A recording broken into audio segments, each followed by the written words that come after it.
महाराज जी निवेदन है कि एक समाधान कीजिए महाराज जी। इस आध्यात्मिक जीवन और सांसारिक जीवन में मानसिक संतुलन नहीं बना पा रहे हैं। क्या मानसिक संतुलन डिप्रेशन है या कोई साया महाराज जी? मानसिक संतुलन कोई साया फाया नहीं है। जैसे लोगों को रहता है ना कि बाहरी चक्कर कोई होगा, ये सब भीतरी चक्कर है। हमारे द्वारा जो पाप कर्म होते वही हमारे मन को जलाते, वही हमारी बुद्धि को भ्रष्ट कर देते हैं, और कोई नहीं। जैसे भूत प्रेत भी आता है ना किसी के दिमाग में, तो पाप कर्म के कारण ही आता है। हमारे पाप कर्म को भुगताने के लिए भूत का आवेश होता है और वो हमें दुख देता है, और जब हमारा पाप कर्म क्षय हो जाता है तो या तो कोई झाड़ने फूकने वाला मिल गया या स्वयं चला जाता है। तो कर्म ही हमारे लिए भूत है और कर्म ही हमारे लिए भगवान है।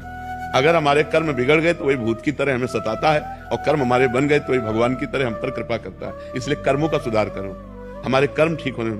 हमारे अगर कर्म बिगड़ गए हैं ना तो ऐसा ही अनुभव होने लगता है। कोई डिप्रेशन नहीं, पहले स्वीकृति करो। नहीं तो अगर किसी आदमी को 20 बार 20 लोगों को तैयार कर लो अलग अलग, और उसको यार तुम डिप्रेशन में पहुंच गए क्या? नहीं नहीं, तो नहीं, हमें तो लग रहा है तुम डिप्रेशन में हो।